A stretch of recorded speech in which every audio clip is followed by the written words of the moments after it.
Buenas noches, gracias de nuevo por acompañarnos en esta entrega de Observatorio Cotidiano desde la economía política, como anuncié el miércoles pasado. Lo vamos a seguir dedicando al gran tema, yo agregaría el gran reto y desafío del desarrollo sostenible y frente a él el cambio climático y el deterioro sostenido de pues, lo que nos da de vivir y comer, que se llama naturaleza todavía. Así es. José Sarucán, Julia Carabias, gracias por seguir con nosotros, Enrique Provencio. Bueno, cambio climático, acuerdos de París, hay que darle tiempo al tiempo. Yo siento a veces que no hay tiempo, porque si ustedes me están diciendo que lo más probable es que no se cumplan con las metas primordiales de la agenda del desarrollo sostenible, bueno, yo creo que hay que incorporar a nuestra reflexión el tema del tiempo, obviamente. No podemos decir, la haremos, no, puede ser que no la hagamos, ya será asunto de otra visión, de otra reflexión. Cambio en el comportamiento, nos han dicho José Sarucán y Julia Carabias. Recordé cuando estaban hablando de eso a este gran pensador que conocí gracias a José Sarucán hace años, Paul Ehrlich, que hablaba de que era un tema civilizatorio, sí, el que estábamos afrontando. Bueno, voy a tener que bajar de este nivel macro, galáctico, y preguntarle, bueno, ¿y nosotros? ¿Por dónde andamos, Enrique Provencio? Bueno, ¿de qué se trata esta agenda mundial mexicanizada? Si es que eso es posible, no lo sé, pregunto. Primero, a propósito del tiempo, ya en el programa pasado el doctor Sarucán mencionaba claramente, no estamos lidiando con amenazas, con unas tendencias que son muy ominosas, estamos lidiando con efectos y consecuencias aquí y ahora. Y las estamos lidiando no solamente por el cambio de clima, sino por las restricciones en la calidad de los servicios ambientales, en el estrés que está viviendo la dotación de agua para las ciudades, para los pueblos, para las actividades agrícolas. Las estamos viviendo en las insuficiencias de la calidad y la dotación de otros servicios ambientales. Y todo eso lo que implica es que en efecto no hay demasiado tiempo. Tenemos retos muy inmediatos y siempre, claro, estaremos lidiando con el largo plazo. Pero sin incurrir en alarmismos o catastrofismos, porque se dice mucho eso, que desde estos medios se generan miedos. No, es decir, al contrario, no hay que perder eso que antes se llamaba y se debe seguir llamando sentido de urgencia. Y no hay que perderlo porque siempre hemos estado posponiendo compromisos que tienen costos, que suponen sacrificios sociales, antiguos, ¿no? Así es, pero que tienen que enfrentarse. Y tienen que enfrentarse con un sentido muy equitativo, eso es muy importante. Porque en efecto hay una consecuencia muy desigual del deterioro ambiental. ¿Por qué? Porque hay patrones de consumo muy concentrados. Igual que está muy concentrada la riqueza y está muy concentrado el ingreso. Y entonces, con un sentido muy equitativo de distribución equitativa de los costos, sí hay que enfrentar de manera urgente muchos problemas y procesos ambientales que ya nos están afectando mucho, ¿no? Y lo estamos haciendo, Julia Carabias. Hablabas de, bueno, más de 30 años, yo diría, de toma de conciencia institucional, por lo menos, y de construcción institucional en torno al tema, ¿no? Sí, medio ambiente, recursos naturales, protección de la naturaleza. Qué bueno, y hay mucha gente, hay mucho más conocimiento del que hubiéramos imaginado en aquella época, pero la pregunta puede ser alevosa. Bueno, y sí estamos haciendo, estamos avanzando, estamos concretando ese conocimiento y esa conciencia en políticas y compromisos, como dijo Enrique. Pues yo quiero externar mi profunda preocupación ahí, ¿no? Porque por un lado sí veo y reconozco, actúo directamente en muchos ámbitos y veo que los cambios se han fortalecido en la sociedad, en la academia, entre empresas, en un congreso. Pero cada día que pasa y cada sexenio que pasa, si no se toman las acciones profundas del cambio y se siguen retrasando, es irreversible. Y ahora, en el Plan Nacional de Desarrollo, en el nuevo gobierno, yo no veo el medio ambiente, yo lo veo completamente desdibujado y creo que hay un tema en que se está poniendo el énfasis en la necesidad de la superación de la pobreza, del abatimiento de las desigualdades, por supuesto en la violencia, en el tema de la corrupción, cosa que esto absolutamente comparto, pero yo no veo que la forma en que esto pueda lograrse sin un medio ambiente sano nos pueda llevar a un puerto feliz. Creo que se están posponiendo estas decisiones que son costosas de no afectar al medio ambiente, porque estamos viendo muy en el corto plazo nuevamente. Estamos viendo muy en un número de personas que están hoy actuando, o los votantes actuales, y no estamos viendo en las generaciones futuras que están a punto de llegar. Estos grandes proyectos que se están anunciando como los ejes principales de trabajo del actual gobierno carecen absolutamente de la sustentabilidad ambiental. Podrán generar un desarrollo que habrá que ver, porque no se conocen plenamente, a lo mejor económico.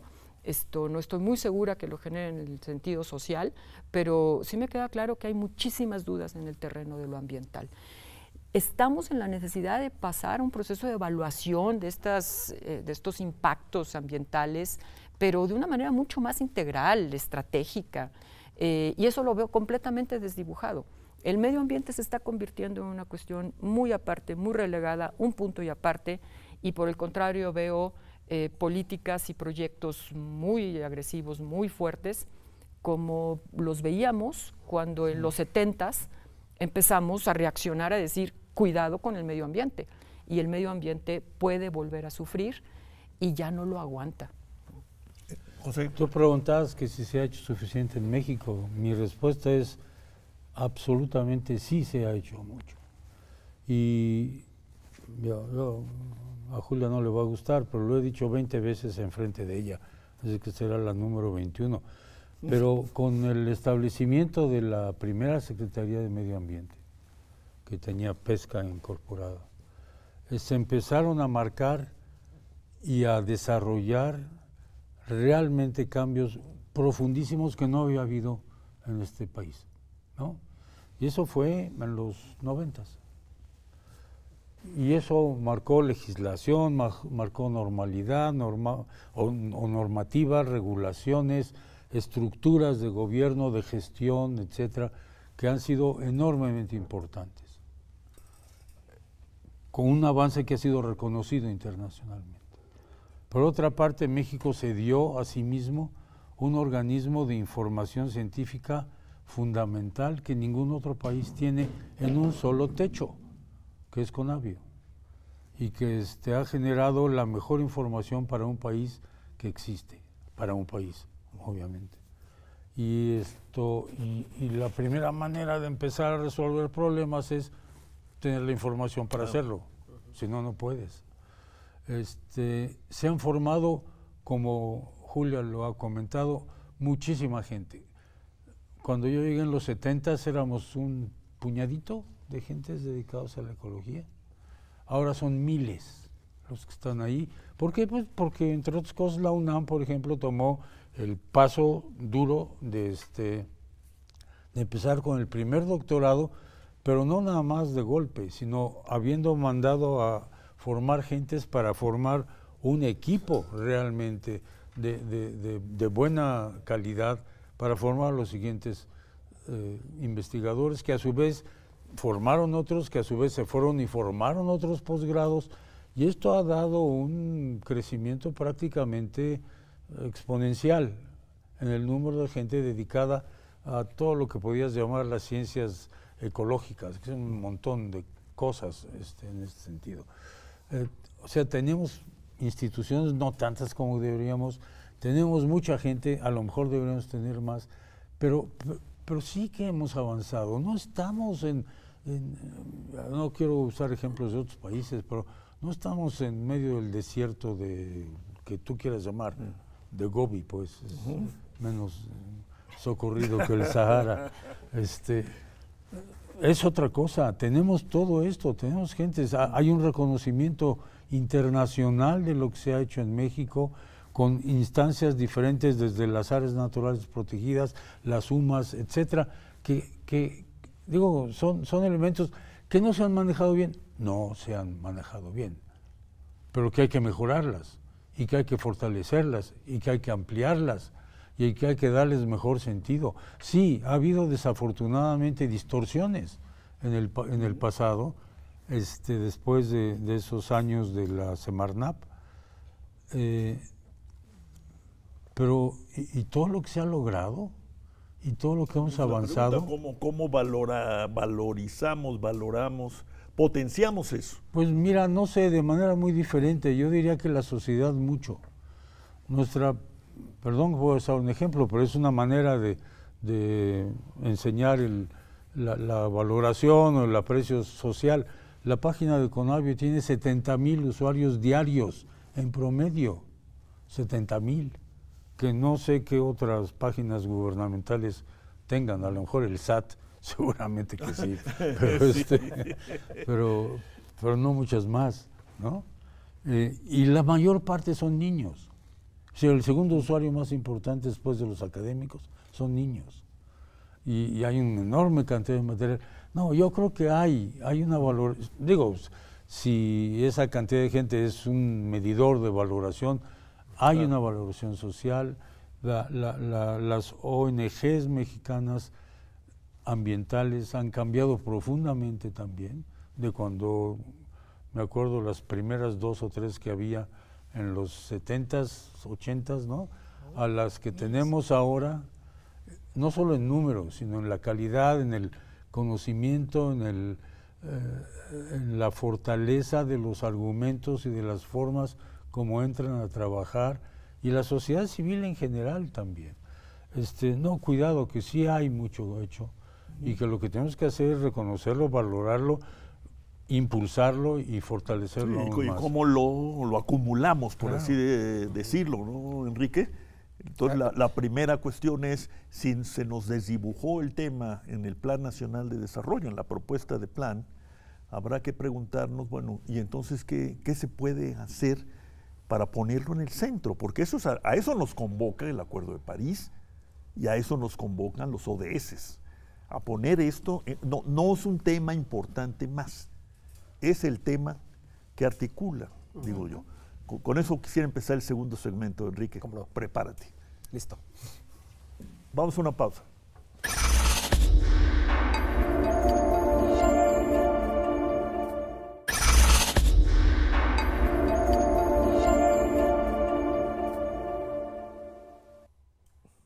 Hay que actuar, pronto estar a la altura de lo que el mundo dice que quiere hacer y tiene que hacer.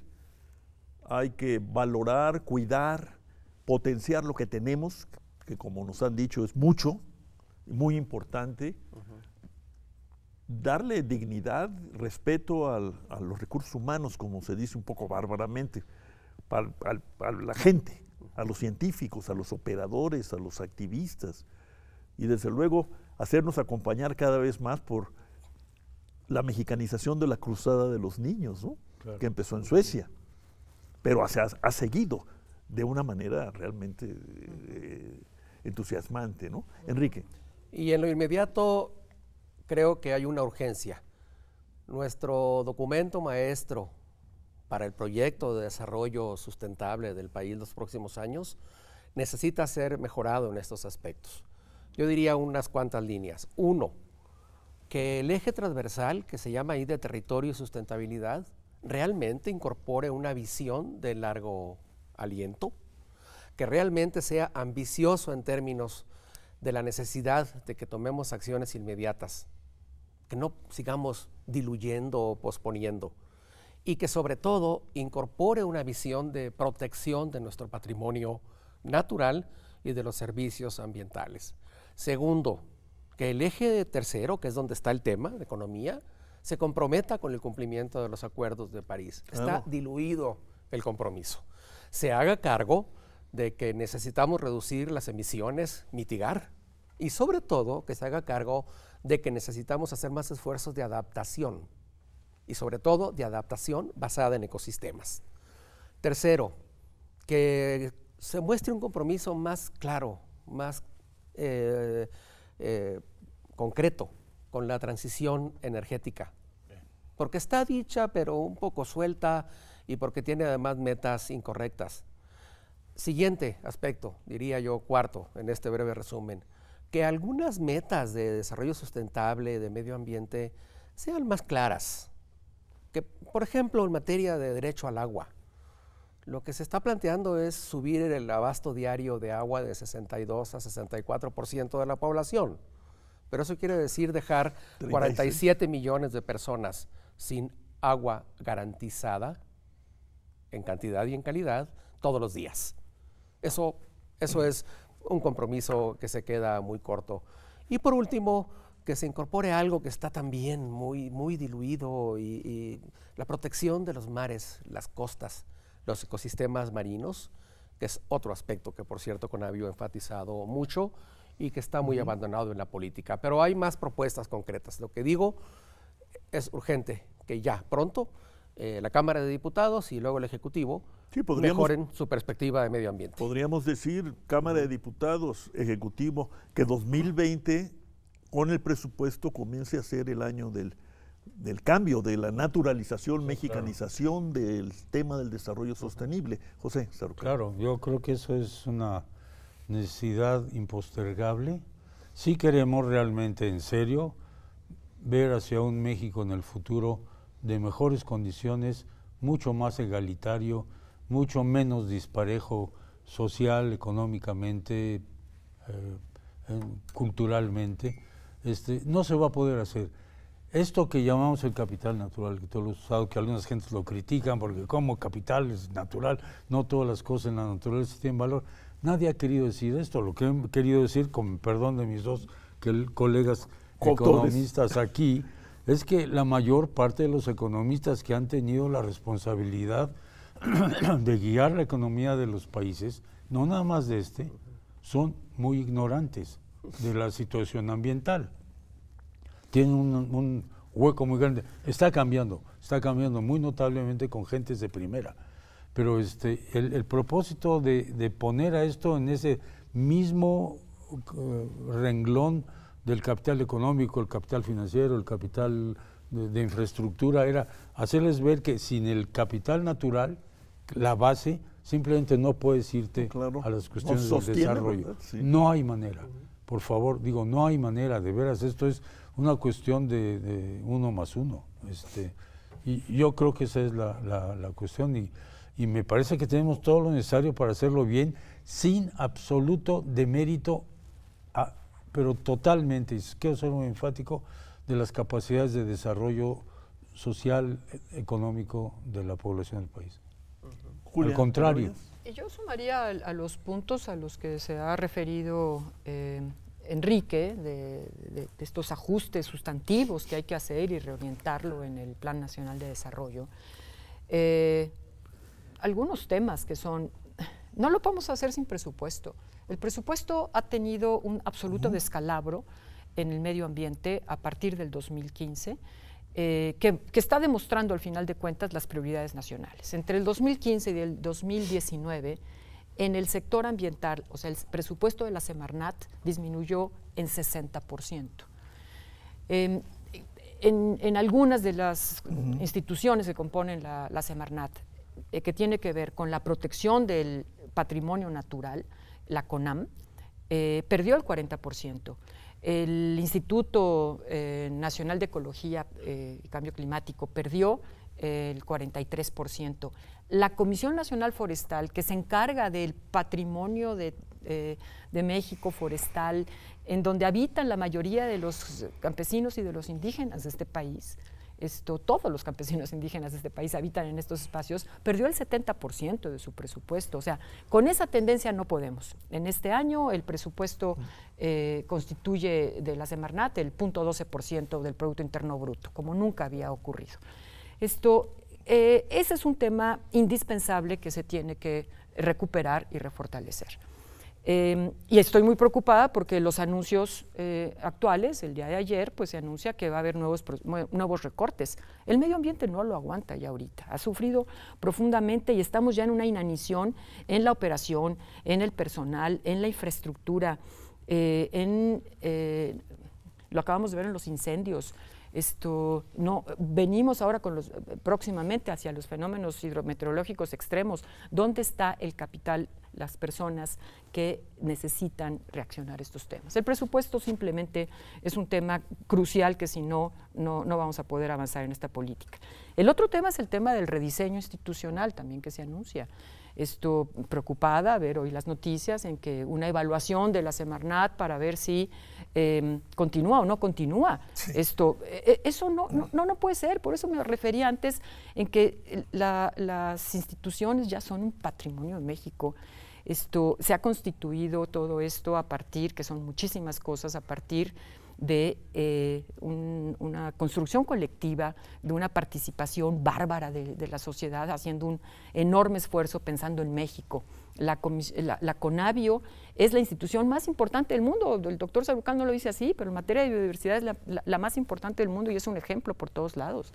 Entonces, claro que hay oportunidades de ajuste, oportunidades de mejora, somos los primeros en que decimos eso, y con una política de austeridad, pero que eso no signifique más recortes, y con un intento de mejora de las instituciones, el sello propio, por supuesto que eso vale, pero con un respeto a que esto es un tema que ha sido una construcción colectiva. El tercer aspecto que es indispensable, que se ha también mencionado, es el asunto de la ciudadanización. ¿Qué significa estrictamente esto? Pues habrá que verlo, pero lo que sí hemos estado insistiendo es que el medio ambiente no es un tema solamente de gobierno, el medio ambiente tiene que ser acompañado con la sociedad y una sociedad organizada y que tiene que tener reglas, por supuesto, transparencia, rendición de cuentas, pero también capacidad de incidir en la toma de decisiones, en la evaluación, para los ajustes. La sociedad, al final de cuentas, han sido las piernas, los brazos, los ojos de las instituciones y han ocupado espacios que el gobierno desatendió. Han sido muy golpeadas en los últimos meses. Hemos escuchado ataque constante hacia las organizaciones de la sociedad civil y esto va dejando parálisis por muchos lados. Inhibiciones, decepciones. Inhibición, miedo, falta de recursos económicos y no solamente los gubernamentales, sino incluso los privados no fluyen. Está habiendo un estancamiento de eso que es peligrosísimo para el tema ambiental. Y el tema de la ciencia. La ciencia tiene que fortalecerse, la innovación tecnológica, tiene que haber un reconocimiento de este capital humano que tenemos en México, científico, que ha hecho avances de lo más sustantivo y me parece que también es un tema a reconocer y a incorporar. Necesitamos todos estos mecanismos nuevos, frescos, que sumen todo esto. Y va para largo. Tengo 3 minutos, José, Enrique, úsenlos ustedes. Muchas gracias, Julia. A ti. Bueno, no, creo que lo que tenemos que pensar es que yo siempre uso, y voy a usarlo aquí muy rápidamente, uso el ejemplo de que ya hay un experimento hecho por la humanidad en el planeta, en un territorio muy grande, dividido por 2 países, para ponerlo en términos muy pedestres, darle en la chapa a la diversidad biológica de la mitad de ese territorio y por otro lado tener un país que tiene una diversidad biológica relativamente bien conservada. Ese territorio se llama la Isla Dominicana. Una mitad es Haití, la otra mitad es la República Dominicana. Nada más recordemos qué pasa cada que hay un huracán y que afecta la misma isla, los mismos suelos, la misma topografía, la misma edafología, todo esto es igual. los resultados en un lugar y en el otro, sí, hay daños físicos. La capacidad de recuperación, totalmente distinta. El número de víctimas y de muertos, totalmente distintos. ¿No? Todavía Haití, y me da grima porque tengo amigos haitianos espléndidos, usar el ejemplo porque parece que estoy criticando ese país de ninguna manera, pero la capacidad de recuperación que Haití ha tenido del terremoto de hace ya varios años, sigue ahora todavía rasguñando el piso para poder avanzar. Y esto. Esa es la mejor muestra de lo que el capital natural significa para las opciones de desarrollo de un país. Claro, o de cómo acabar con el capital natural para acabar con la vida en sociedad. ¿No? Enrique, terminamos. Ligando con esto, México tiene dentro de su territorio varias porciones que han llegado a niveles de deterioro como Haití. Por ejemplo, la mayor parte del estado de Veracruz. Nada menos. Nada menos. De los más biodiversos. Y esos deterioros, ese deterioro nos hace muy vulnerables. Y en efecto, tenemos nuestros Haitís al interior. Termino con dos asuntos.